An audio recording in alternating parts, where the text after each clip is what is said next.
പ്രിയപ്പെട്ട കൂട്ടുകാരെ, ഒരിക്കൽ കൂടി ഹിയർ വിത്ത് രാജ് യൂട്യൂബ് ചാനലിലേക്ക് നിങ്ങൾ എല്ലാവരെയും സ്വാഗതം ചെയ്യും. പ്രിയപ്പെട്ട കുട്ടികളെ, നമുക്ക് ഇന്നൊരു കഥ പഠിച്ചാലോ?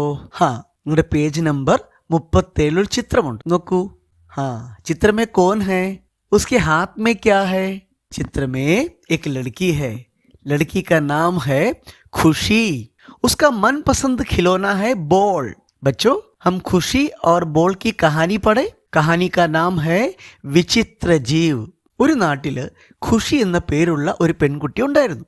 അവളുടെ ഉറ്റ ചങ്ങാതി ആരായിരുന്നു? അവളുടെ വീട്ടിലെ ബോൾ. ഉണർന്നു വന്നാൽ ആദ്യം അവളുടെ ബോളിനെ എടുക്കും, അതുമായി കളിക്കും. എപ്പോഴും അവളുടെ കൂടെ ബോൾ ഉണ്ടാകും. കിടക്കാൻ നേരത്തും സ്കൂളിൽ പോകുമ്പോഴും ബോളിനെ വീട്ടിലെ ഒരു കുട്ടയ്ക്കകത്ത് വെക്കും. നോക്കൂ, ആ പേജ് 37 എന്താ എഴുതിയിരിക്കുന്നത്? क्या लिखा है? खुशी और बॉल. एक दिन वो बॉल के साथ नदी के पास गई. ബോളിനാണെങ്കിലോ നദിയിൽ ഇറങ്ങണമെന്നൊരു ആഗ്രഹം. ഖുഷീനെ ബോൾ കോ നദി മേ ഡാല. നദിയിലെത്തിയപ്പോൾ ബോളിന് സന്തോഷമായി. ബോൾ നീന്തി നീന്തി നദിയുടെ നടുവിലേക്ക് പോയി. നോക്കൂ, ഈ ചിത്രം നോക്കൂ. നദിയിലെത്തിയപ്പോൾ ബോളിന് സന്തോഷമായോ? ബോൾ എന്താ പറഞ്ഞത്? അതെ, വാ വാ കിത്തനാ മസ. ഈ ചിത്രം നോക്കൂ. ആ ബോളിന്റെ അടുത്ത് ആരൊക്കെയാ ഉള്ളത്? ബോൾ കെ പാസ് കോൻ കോൻ ഹേ? അത് തന്നെ, ബഗുല, മേണ്ടക്, മച്ചിലി, കേക്കട, കച്ചുവ. ഇവരെയൊക്കെ കണ്ടപ്പോൾ ബോളിന് സന്തോഷമായോ അതോ ബോളിന് പേടിയായോ? ഈ ചിത്രം നോക്കൂ. ബോൾ നഷ്ടപ്പെട്ട ഖുഷിക്ക് സന്തോഷമായോ അതോ ദുഃഖമാണോ? അതേ, ഖുഷി ഉദാസാണ്. അവൾ ആ പാറയുടെ പുറത്തിരിക്കുന്നത് കണ്ടോ? വിഷമിച്ചിരിക്കുകയാണല്ലേ? ശരി, ഇനി നമുക്ക് ആ പേജ് 39 എടുത്തേ. അബ് ബോൾ കെ പാസ് കോൻ ഹേ? ബോൾ കെ പാസ് കേക്കടാ ഹേ. ബോൾ ദേക്കർ കേക്കടനെ ക്യാ കഹാ? എന്താ പറഞ്ഞിട്ടുണ്ടാവുക? ബോളിന്റെ ആകൃതി എന്താണ്? അച്ഛാ, യേ തോ ഗോൾ ഹേ. ബഗുല ക്യാ കർത്താ ഹേ? बॉल को चुगते समय बगुले की चोंच को क्या हुआ? ചോഞ്ച് ബോൾ മേ ഫസ് ഗയി. എന്തുകൊണ്ടാണ് എല്ലാവരും പേടിച്ചു ഓടുന്നത്? നോക്കൂ, എന്താണ് ചുറ്റിലും നിന്നവർ പറയുന്നത്? കൊക്കിന് മുകളിൽ ബോൾ ഉള്ള ജീവിയെ നിങ്ങൾ കണ്ടിട്ടുണ്ടോ? ദേ കണ്ടോളൂ. കാണാത്തൊരു ജീവിയെ കണ്ടാൽ നമ്മൾ എന്ത് ചെയ്യും? അത് തന്നെ, നമ്മളെല്ലാവരും പേടിച്ചു ഓടും അല്ലേ? ഇവിടെ എന്താ സംഭവിച്ചത്? ഭാഗോ ദോസ്തോ ഭാഗോ, ഏക്ക് വിചിത്ര ജീവ് ഹേ. എല്ലാവരും ചിതറി ഓടി. കൊക്ക് പറന്ന് എവിടെയാ എത്തിയത്? ഒരു കുരങ്ങന്റെ അടുത്ത്. കുരങ്ങൻ എന്താണ് ചോദിച്ചത്? ഏ ദാന കഹാസേ, ഏ ദാന കഹാസേ. കുരങ്ങൻ എന്താ പറഞ്ഞുകൊണ്ടാണ് ബോൾ പിടിക്കാൻ ശ്രമിച്ചത്? എനിക്ക് വേണം, എനിക്ക് വേണം എന്നായിരിക്കും അല്ലേ? ബോൾ എവിടെയാ വീണത്? എന്നിട്ട് നോക്കൂ, താഴെ ഒരാൾ കിടക്കുകയാണ്. അവിടെയാണ് ഈ ബോൾ ചെന്ന് വീണത്. ബോൾ തലയിൽ വീണ ആൾക്ക് ദേഷ്യം വന്നോ? അയാൾ എന്താകും പറഞ്ഞിട്ടുണ്ടാവുക?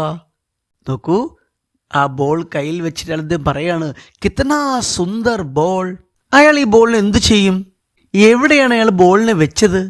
എന്താണ് അയാൾ പറഞ്ഞത്? അത് തന്നെ, നല്ല ബോൾ അല്ലേ? അദ്ദേഹം അത് വയലിൽ കൊണ്ടുവച്ചു, ഒരു കോലം പോലെ കൊണ്ടുവച്ചു. എന്തിനായിരിക്കും വയലുകളിൽ ഇത്തരം കോലം വെക്കുന്നത്? അത് തന്നെ, ഫസൽ കി രഖവാലി കരേഗ. യഹ് ഫസൽ കി രഖവാലി കരേഗ. ഈ കോലം വയലിലെ വിളവുകളെ കാത്തു സൂക്ഷിക്കും. കഥ ഇഷ്ടപ്പെട്ടോ? ഇപ്പൊ നോക്കൂ, ആ ഖുഷിക്കും സന്തോഷമായി അല്ലേ? അപ്പൊ ഖുഷി കി ഖുഷി കണ്ടുവോ നിങ്ങൾ? അത് തന്നെ. പ്രിയപ്പെട്ട കുട്ടികളെ, ഖുഷി ഓർ ബോൾ എന്ന കഥ നിങ്ങൾക്ക് ഇഷ്ടമായി കാണുമെന്ന് കരുതുന്നു. നമുക്കിനി അതിൻ്റെ പ്രവർത്തനങ്ങൾ നോക്കിയാലോ? ആദ്യം നമുക്ക് ഈ കഥയിലെ കഥാപാത്രങ്ങളൊന്ന് പരിചയപ്പെടാം. നോക്കൂ, ഖുഷി, മച്ഛലി, ബോൾ, ബഗുല, മേണ്ടക്, കേക്കട, ബന്ദർ, ആദ്മി അല്ലേ? ഖുഷി, മച്ഛലി, ബോൾ, ബഗുല, മേണ്ടക്, കേക്കട, ബന്ദർ, ആദ്മി. മനസ്സിലായോ? ശരി, അടുത്ത നോക്കൂ. ചിത്ര ദേഖേ ലിഖേ എന്താണ് ഈ പ്രവർത്തനത്തിൻ്റെ പേര്? അത് നമ്മൾ എന്താ ചെയ്യേണ്ടത്? എന്ത് ചിത്രമാ? താലാബ് കാ ചിത്ര ഹേ അല്ലേ? അപ്പോൾ അവിടെ എഴുതിയിട്ടുണ്ട് യഹ് താലാബ് ഹേ. രണ്ടാമത് യഹ് കോൻ ഹേ എന്നൊരു ചോദ്യം കൊണ്ടിരിക്കണം. അപ്പോൾ അവിടെ എന്താ വേണ്ടത്?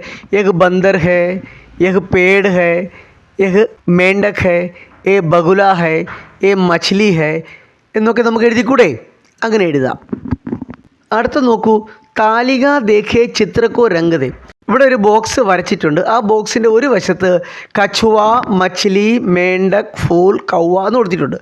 അവരുടെ ചിത്രങ്ങളാണ് താഴെ കൊടുത്തിരിക്കുന്നത് അല്ലേ. ഇനി ആ ചിത്രത്തിൽ ഏത് നിറമാണോ നിർദ്ദേശിച്ചിരിക്കുന്നത് ആ നിറം വേണം കൊടുക്കാൻ. അപ്പോൾ ഇവിടെ ആദ്യം കൊടുത്തിരിക്കുന്ന നിറമാണ് ഭൂറ, രണ്ടാമത്തെ പീല, മൂന്നാമത്തെ ഹര, നാലാമത്തെ ലാൽ, അഞ്ചാമത്തത് കാല. ഇനി കछुവയ്ക്ക് ഏത് നിറം കൊടുക്കണം? ഭൂറ രംഗ് കൊടുക്കണം. മछലിക്കോ പീല, മേണ്ടക്കിനോ ഹര, ഫൂലിനോ ലാൽ, और കൗവയ്ക്കോ കാല. അപ്പോൾ ഈ നിറങ്ങൾ ചിത്രത്തിൽ കൊടുക്കണം. കൂട്ടുകാർ ചെയ്യുമല്ലോ. ശരി. ചിത്ര ദേഖേ और ഖാലിസ്ഥാൻ ഭരെ. ഈ ചിത്രത്തിൽ ഓരോ ചിത്രത്തെയും അതിൻ്റെ എണ്ണം അനുസരിച്ച് അപ്പുറത്ത് എഴുതണം. ഇവിടെ നോക്കൂ, ഒന്നാമത്തിൽ ഒരു കുരങ്ങനുണ്ട്, രണ്ടാമത്തിൽ 2 ആമയുടെ ചിത്രം, മൂന്നാമത്തേലോ 3 കൊക്കുണ്ട്, നാലാമത്തേലോ 4 മത്സ്യങ്ങളുണ്ട്, അഞ്ചാമത്തിൽ 5 പൂക്കളുണ്ട്. അപ്പം 1 2 3 4 5 നമ്മൾ എന്ത് ചെയ്യണം? ഈ താഴെ കൊടുത്തിരിക്കുന്ന 1 2 3 4 5 വെച്ച് അത് എഴുതണം. ഇത് കൂട്ടുകാർക്ക് അറിയാമല്ലോ. 1 2 3 4 5. അപ്പോൾ 1 ബന്ദർ, രണ്ടാമത്തേത് എഴുതും 2 കछुए, മൂന്നാമത്തേതോ 3 ബഗുലെ, നാലാമത്തേതോ 4 മछलियाँ, അഞ്ചാമത്തേതോ 5 ഫൂൾ.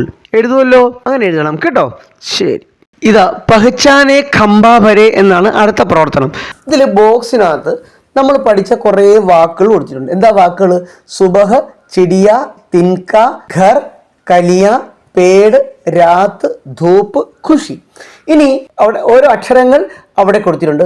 ആ അക്ഷരത്തിൽ തുടങ്ങുന്ന വാക്കുകൾ വേണം നമ്മൾ ഇതിൻ്റെ ഇപ്പുറത്തെ സൈഡിൽ എഴുതാനായിട്ട്. ഇപ്പം ച ചിടിയ, ക എന്താണ്? കലിയ, ത എന്തെഴുതും? തിൻക, രായോ രാത്, സായോ സുബഹ്, പായാണെങ്കിലോ പേട്, ഘായാണെങ്കിൽ ഘർ, ഖായാണെങ്കിലോ ഖുഷി, ധായാണെങ്കിലോ ധൂപ്. മനസ്സിലായോ? അപ്പോൾ എല്ലാ പ്രവർത്തനങ്ങളും കൂട്ടുകാർ നന്നായിട്ട് എഴുതിയിട്ടുണ്ടാകുമെന്ന് കരുതുന്നു. പിന്നെ കൂട്ടുകാർക്ക് ഈ വീഡിയോ ഇഷ്ടമായെന്നുണ്ടെങ്കിൽ നിങ്ങളിത് ലൈക്ക് ചെയ്യണം, ചാനൽ സബ്സ്ക്രൈബ് ചെയ്യുകയും വേണം.